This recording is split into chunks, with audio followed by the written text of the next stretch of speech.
नमस्कार, आप देख रहे हैं द न्यूज पर्ट और मैं हूं आपके साथ पूजा। खबरों पर जाने से पहले एक नजर डालते हैं टॉप हेडलाइंस पर।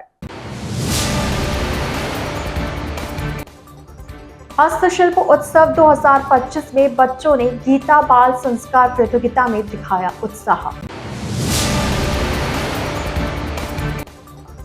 Central revenue sports and cultural board के दिल्ली राजस्थान जोन की 2 दिवसीय स्पोर्ट्स मीट हुई संपन्न।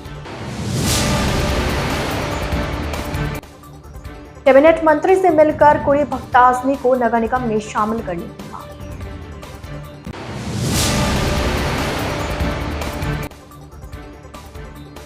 पश्चिमी विक्षोभ के प्रभाव से शहर में मौसम ने मारी पलटी, बारिश शुरू।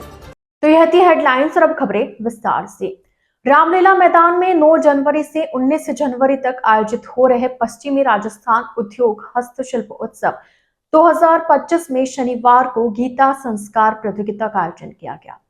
आयोजन कोऑर्डिनेटर नलिनी पंसल ने बताया कि यह प्रतियोगिता 3 चरणों में आयोजित की गई है, जिसमें 50 से अधिक बच्चों ने हिस्सा लिया। उन्होंने बताया कि बच्चों में आध्यात्मिक भावना को बढ़ावा देने के उद्देश्य से इस प्रतियोगिता का आयोजन किया गया। लघु उद्योग भारती प्रांत सचिव मीनू दुग्गड़ और इकाई अध्यक्ष मोना हरवानी ने बताया कि उत्सव 2025 के तहत पिछली बार की ही तरह इस बार भी प्रतिदिन विभिन्न प्रतियोगिताओं का आयोजन किया जा रहा है, जो विशेषकर बच्चों और महिलाओं को ध्यान में रखते हुए आयोजित की जा रही है।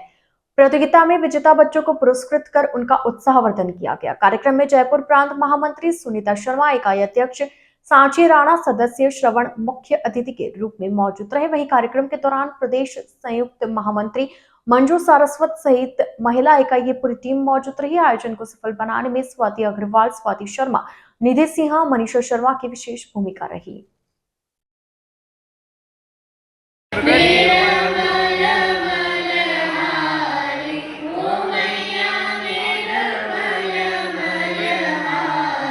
दुग्गड़ प्रांत सचिव।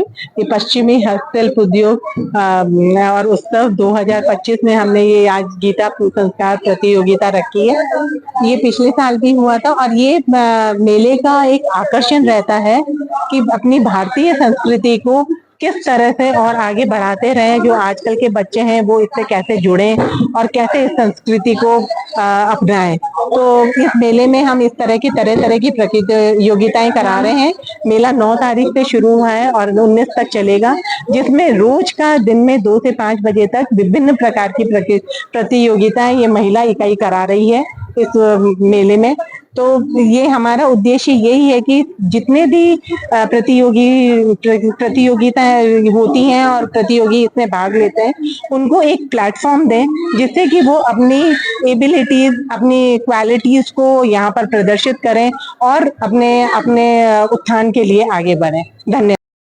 पिछले साल में हमने इस वर्ष की भांति गीता पाठ प्रतियोगिता का आयोजन किया था। उसका रिस्पॉन्स भी बहुत अच्छा आया था। इस बार भी हमने कंटिन्यूस किया और इस बार भी हमारे पास 100 से ज़्यादा बच्चों ने प्रतियोगिता में पार्ट लिया है। आज यहाँ पे पश्चिमी उद्योग राजस्थान हस्तशिल्प मेले में हम लोग लघु उद्योग भारती की तरफ से एक प्रतियोगिता का आयोजन करवा रहे हैं। गीता बाल संस्कार प्रतियोगिता नाम है इसका।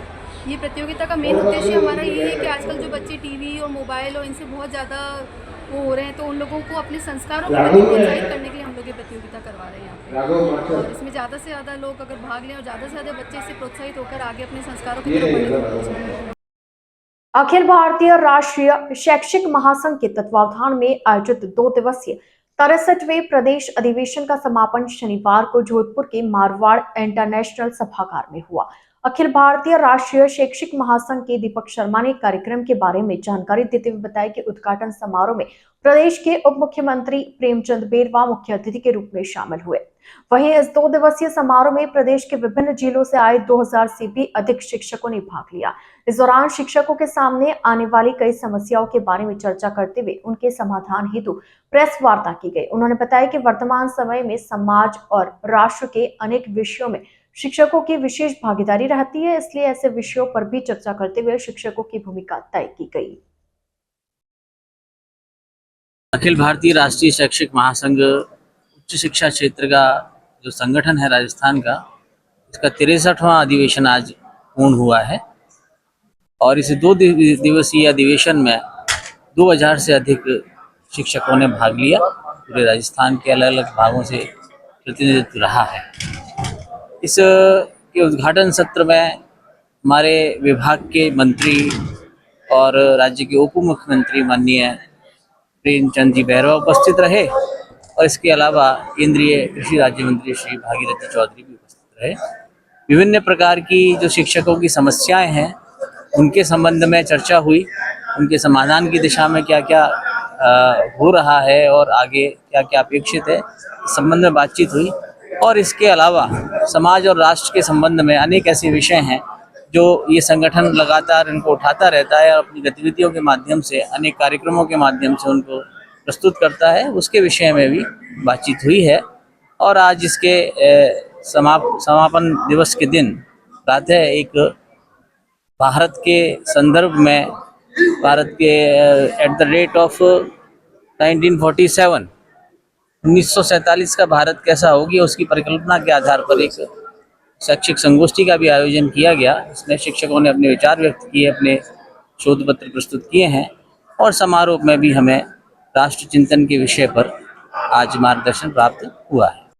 क्रीड़ा भर्ती जोधपुर प्रांत द्वारा पारंपरिक खेलों को पुनर्जीवित करने के उद्देश्य से जोधपुर के गौशाला मैदान में अनूठा आयोजन किया गया। डिस्ट्रिक्ट क्रिकेट एसोसिएशन के अध्यक्ष वरुण धनादिया ने बताया कि आधुनिक युग में जो पारंपरिक खेल थे वो विलुप्त होते जा रहे हैं। उनको ध्यान में रखते हुए इन खेलों का आयोजन किया जा रहा है, जिसमें खो खो, सतोलिया, रस्सी कूद, रुमाल चटक, कबड्डी जैसे विभिन्न खेलों का आयोजन किया गया। इन खेलों में हर आयु वर्ग के लोगों ने जोश और उत्साह के साथ भाग लिया। उन्होंने बताया कि क्रीड़ा भारती जोधपुर प्रांत की ओर से आयोजित इस आयोजन में प्रदेश के विभिन्न जिलों से लोग अपने अपने पारंपरिक खेलों के साथ हिस्सा लेने के लिए पहुंचे।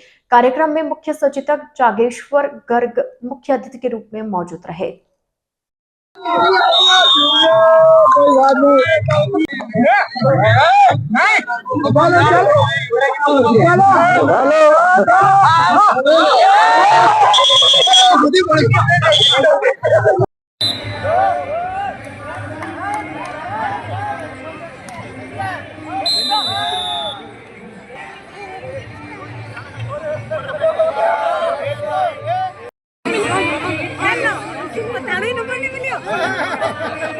क्रीड़ा भारती जोधपुर प्रांत ने एक अनूठा आयोजन किया है। पारंपरिक खेलों को बढ़ावा देने के लिए, उनको पुनर्जीवित करने के लिए, लोकप्रिय बनाने के लिए यह आयोजन है। पूरे जोधपुर प्रांत के सारे जिलों से यहाँ लोग आए हैं, गंगानगर से लेकर सरोज तक के सारे जिलों से, और वो अपने अपने जिले का अलग अलग खेल लेकर आए हैं। जो उस जिले में वो खेल चलता है उस खेल को वो यहाँ प्रदर्शित करेंगे और दूसरे लोगों को सिखाने का प्रयास करेंगे ताकि वो खेल बाकी जगह भी पहुंच सके। एक अच्छा प्रयास है और हमारी माटी की सुगंध इसमें उभर कर आएगी, ऐसा मुझे विश्वास है। आज जोधपुर में एक अनोखा खेल सांस्कृतिक महोत्सव का आयोजन गौशाला मैदान क्रिकेट ग्राउंड में आयोजित किया गया है, जिसमें यहाँ के पुराने हमारे पारंपरिक जो खेल है जालोर के, जोधपुर के और अन्य पूरे राजस्थान के, वो आज यहाँ प्रदर्शन हो रहे हैं। और साथ ही एक 60 साल से ऊपर के बुजुर्गों द्वारा कबड्डी का प्रदर्शन भी है और साथ ही शंकर कंकर, संतोलिया, रुमाल झपट्टा, रस्साकसी जैसे अन्य खेल यहाँ आज आयोजित हो रहे हैं। शिक्षा के क्षेत्र में एक नई पहल करते हुए आईआईटी जोधपुर के पूर्व छात्रों द्वारा स्थापित एडोमिजी प्राइवेट लिमिटेड ने कक्षा 1 से 5वीं तक के छात्रों के लिए मैथ्स लैब की शुरुआत की। यह लैब लर्निंग बाय डूइंग की अवधारणा पर आधारित है, जो छात्रों को गणितीय अवधारणाओं को व्यवहारिक रूप से समझने और सीखने का अवसर प्रदान करती है। इस नई लैब के शुभारंभ के अवसर पर एडोमिजी प्राइवेट लिमिटेड ने जोधपुर के कैरियर पॉइंट वर्ल्ड स्कूल में एक विशेष वर्कशॉप का आयोजन किया। इस वर्कशॉप में छात्रों ने लर्निंग बाय डूइंग के माध्यम से गणितीय अवधारणाओं को रोचक और सरल तरीके से सीखा। वर्कशॉप के दौरान छात्रों ने विभिन्न गणितीय समस्याओं को हल करने के लिए लैब के उपकरणों और मॉड्यूल का उपयोग किया। इस पहल ने छात्रों को गणित के प्रति रुचि बढ़ाने और इसे व्यवहारिक रूप से समझने में मदद की। Vanda Gupta, I am TGT from Career Point World School, mathematics branch. This is very good concept to teach student by learning by doing, because it is according to the NEP 2020, in which students can learn by doing the things. आज बहुत ही interesting workshop रही हमारी बच्चों के साथ career world schools में।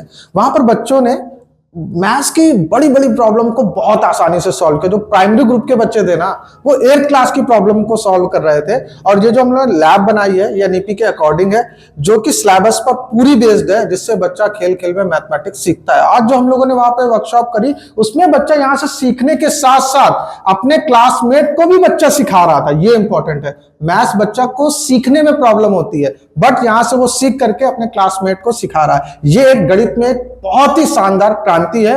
और वहां के टीचर्स ने भी ये फीडबैक दिया कि हर स्कूल्स को ये लैब लगवानी चाहिए, जिससे बच्चे अपनी मैथ्स को बहुत आसान बना सके। जयनारायण व्यास विश्वविद्यालय में छात्र सेवा मंडल द्वारा युवा दिवस के अवसर पर एक प्रतियोगिता का आयोजन किया गया। इस प्रतियोगिता में विवेकानंद स्वामी का पोस्टर बनाने का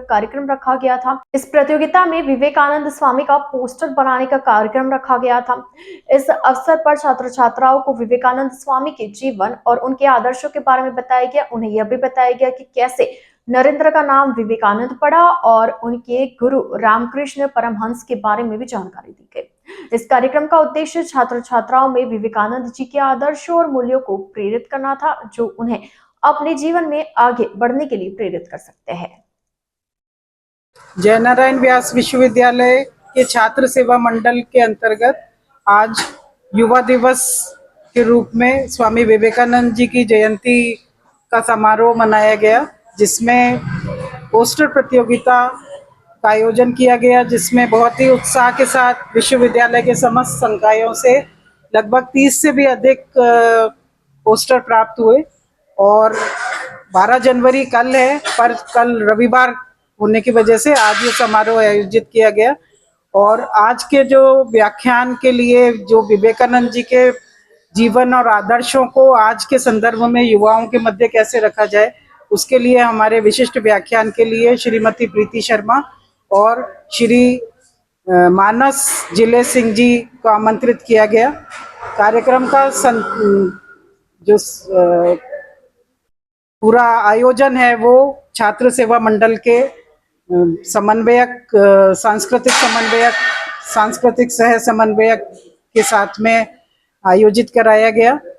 ये युवा सप्ताह के रूप में भी मनाने की योजना है, जिसमें विवेकानंद जी से जुड़ा साहित्य भी हम विद्यार्थियों के मध्य यहाँ पर संभवतः कल से रखेंगे।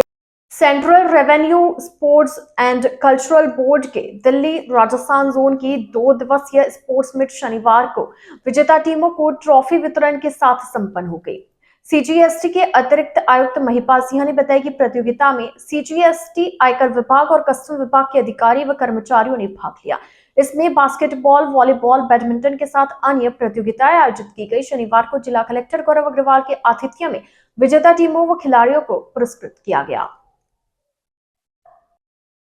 आज यहाँ जोधपुर के अंदर 2 दिवसीय केंद्रीय राजस्व, क्रीड़ा एवं सांस्कृतिक बोर्ड का जो सब रीजनल इनकी स्पोर्ट्स और कल्चरल मीट होती है, उसका समापन समारोह है। और इसके अंदर इनकम टैक्स और कस्टम्स दोनों की टीमें पार्टिसिपेट लेती हैं और अनेक खिलाड़ियों ने बढ़ चढ़ के इसके अंदर पार्टिसिपेट किया है। और जो भारत सरकार की खेलो इंडिया योजना है, उसी के माध्यम से जो युवा हैं, बच्चे हैं, उन सभी के अंदर फिट रहने और खेलने कूदने की एक मैसेज दिया है। तो मेरे सारे प्रतिभागियों को और जो राजस्व विभाग है, इन सभी को जो है मेरी बहुत बहुत शुभकामनाएं। देश में जनरली स्पोर्ट्स और कल्चर का प्रमोशन बहुत जरूरी है, क्योंकि स्पोर्ट्स और रिक्रिएशनल काम, क्रिएटिव काम ऐसे हैं जो इंसान को एक अच्छा इंसान बनने में मदद करते हैं।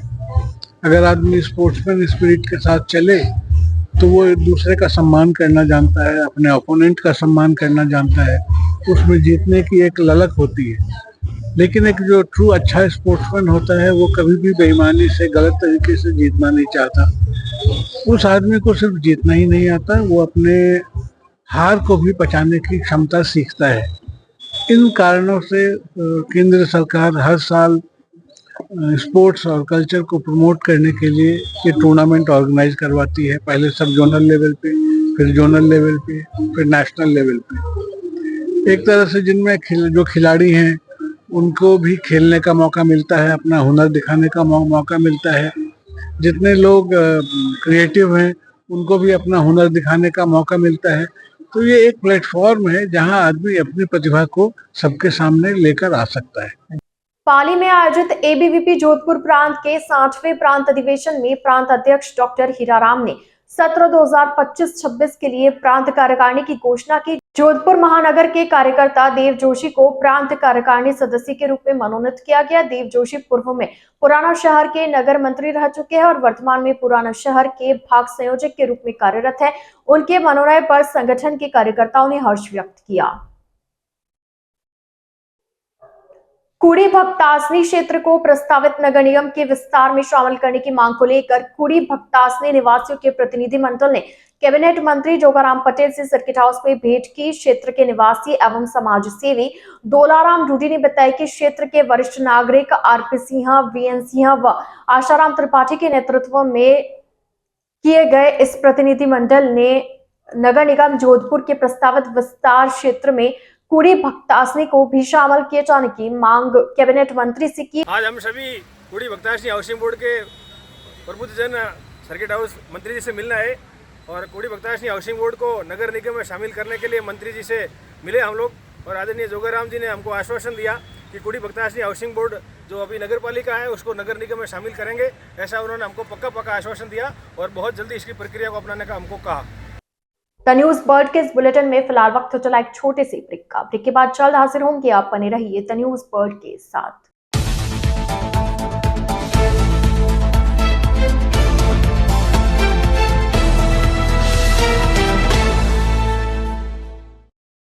ब्रेक के बाद आपका स्वागत है।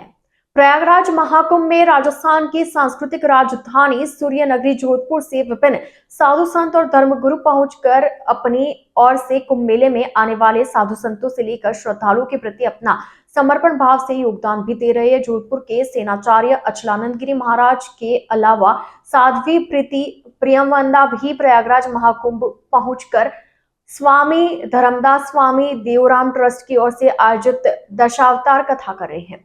प्रयागराज कुंभ में साध्वी प्रीति प्रियवंदा दशावतार पर कथा कर रही है। प्रेम प्रकाश आश्रम के खालसा टेंट में खालसा का उद्घाटन भी विधिवत रूप से किया गया है। यह खालसा संत देवूराम सत्संग शिविर के रूप में लगा है। यहाँ प्रतिदिन 500 साधुओं को सुबह भोजन प्रसादी कराई जा रही है। दिन भर साध्वी प्रीति प्रियवंदा दशावतार की कथा और रात्रि में दशावतार पर रासलीला का मंचन हो रहा है। श्रद्धालु अद्भुत आनंद ले रहे हैं। राजस्थान राज्य संस्कृत अकादमी की पूर्व अध्यक्ष डॉक्टर जया दवे भी इस आयोजन में कार्यक्रम के समापन तक मौजूद रहेंगी।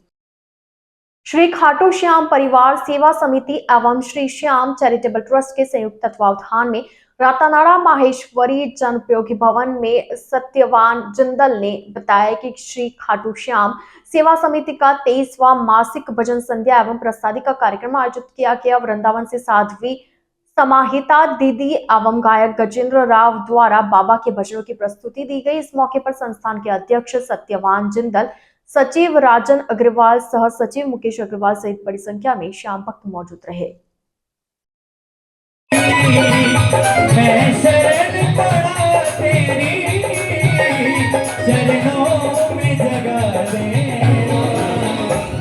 सादर जय श्री राम। सभी भक्तों को हारे के सहारे का साथ मिले।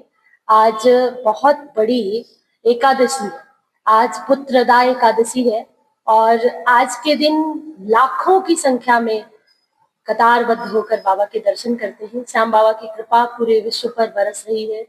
भारत के अधिकांश भक्त श्याम बाबा की कृपा के पात्र हैं और श्याम प्रेमी आज के दिन अपनी मनोहार करते हैं और कभी नहीं सुनवाई होती, वो एकादशी को होती है। आज यहाँ पर जोधपुर में खाटू श्याम ट्रस्ट के द्वारा, खाटू श्याम परिवार के द्वारा, जोधपुर के द्वारा मासिक कीर्तन होता है जो कि प्रत्येक माह की एकादशी को होता है। वह 23वां कीर्तन आज है, 23। तो आज इस जनवरी माह का यह प्रथम एकादशी का पहला कीर्तन है। बहुत ही धूमधाम से मनाया जाएगा। बहुत सारे भक्त इसमें सम्मिलित होंगे, श्री श्याम बाबा की मनोहार करेंगे, श्री श्याम बाबा की भजन संध्या होगी और पूरे देशवासी इसको लाइव सुन सकेंगे, आनंद ले सकेंगे। खाटू श्याम परिवार सेवा समिति का जो अपना बना हुआ चैनल, उसके माध्यम से आप सभी को मैं एक ही संदेश देना चाहती हूँ कि हम सभी सनातनी मिलकर रहें। ये समय मिलने का है, मिलकर रहने का है, जाति पाति भाषा प्रांत से परे रह करके। प्रदेश में चल रहे सड़क सुरक्षा माह के तहत चूरू एसपी जय यादव के निर्देशन एवं तारानगर डीएसपी रोहित सांखला के सुपरविजन में तारानगर क्षेत्र की साहवा पुलिस ने क्षेत्र के भामाशाहों के सहयोग से हेलमेट वितरित किए। थानाधिकारी अलका बिश्नोई ने कहा कि जिन बाइक चालकों को हेलमेट दिए गए वैसे भी हेलमेट लगाकर ही बाइक चलाए। एसएचओ बिश्नोई ने सड़क सुरक्षा व यातायात नियमों की जानकारी देते हुए कहा कि हमारा जीवन अनमोल है, सड़क सुरक्षा व यातायात नियमों का पालन करते हुए वाहन चलाए। इस मौके पर पुलिस स्टाफ सहित क्षेत्र के गणमान्य लोग उपस्थित रहे।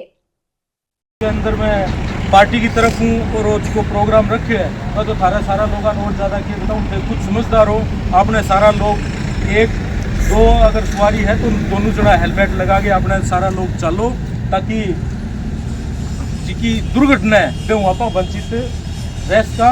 और मेरा वही निवेदन है। तारानगर क्षेत्र के गांव जाड़सर बड़ा में तेज धमाके के साथ एक घर के ऊपर बने मकान में आकाशीय बिजली गिर गई। बिजली की चपेट में एक महिला घायल हो गई, वहीं पास ही के घर में बंधी एक बकरी की मौत हो गई। आकाशीय बिजली गिरने से मकान के ऊपरी हिस्से में बने एक कमरे के दरवाजे की धज्जियां उड़ गई।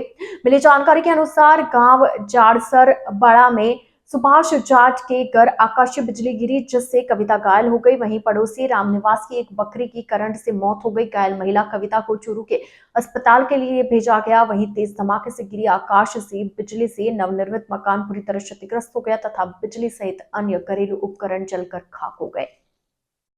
प्रतिबंध और जानलेवा चाइनीज मांझे का उपयोग रोकने के लिए पालिका अधिशासी अधिकारी शिवराज कृष्णा के नेतृत्व में दुकानों में चेकिंग करते हुए हिदायत देते हुए कहा कि चाइनीज मांझे को बेचने वालों के खिलाफ कार्रवाई की गई। जांच के दौरान किसी भी दुकान में चाइनीज मांझा नहीं मिला।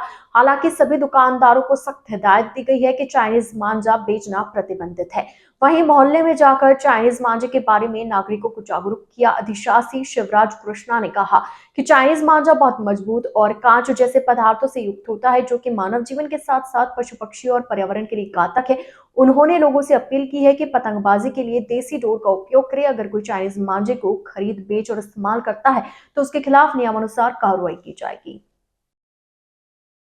स्थानीय रेल परिसर स्थित north western railway employees union शाखा कार्यालय पर शुक्रवार को यूथ विंग अध्यक्ष नारायण लाल गुर्जर की अध्यक्षता में यूथ कांग्रेस कार्यक्रम आयोजित किया गया। कार्यक्रम के प्रारंभ में आगंतुक अतिथियों ने मां शारदे के समक्ष दीप प्रज्वलित किया। कार्यक्रम में मुख्य अतिथि यूनियन के जोनल महामंत्री मुकेश माथुर, विशिष्ट अतिथि मंडल मंत्री मुकेश चतुर्वेदी, मंडल अध्यक्ष KS अहलावत रहे। कार्यक्रम को संबोधित करते हुए कहा कि यूनियन बदलते हुए वैश्वीकरण के इस दौर में युवाओं की महत्वपूर्ण भागीदारी है। मंच का संचालन सेवानिवृत्त रेल कर्मचारी SK माथुर ने अपने चिर परिचित अंदाज में किया। अंत में नारायण लाल गुर्जर ने सभी का आभार जताया।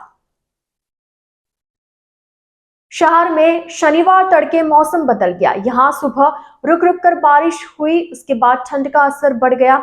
बारिश की वजह से आम जनजीवन खासा प्रभावित रहा। लोग सर्दी से बचने के लिए तरह तरह के जतन करते नजर आए। पश्चिमी विक्षोभ के प्रभाव से शनिवार सुबह शहर में मौसम ने पलटी खाई और बारिश शुरू हो गई। इस दौरान चली शीतलहर ने लोगों की धुजनी छुड़ा दी।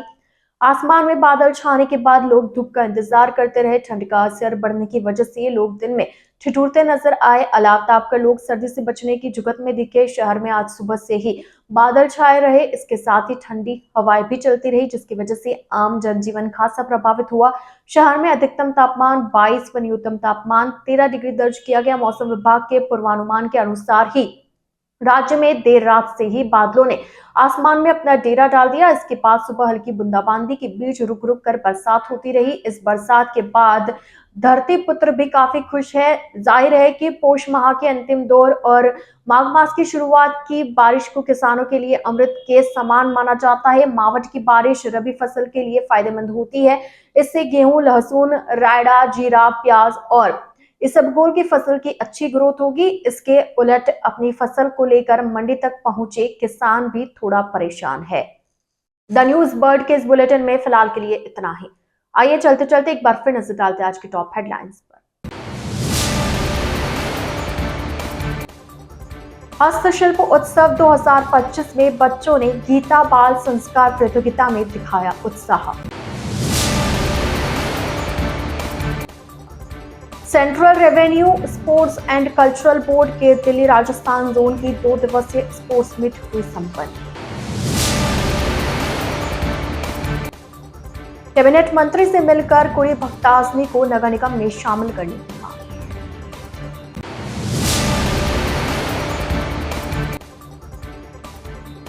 पश्चिमी विक्षोभ के प्रभाव से शहर में मौसम ने मारी पलटी, बारिश शुरू। तो अब दीजिए इजाजत पूजा को और आप इसी तरह बने रहिए द न्यूज बर्ड के साथ। नमस्कार।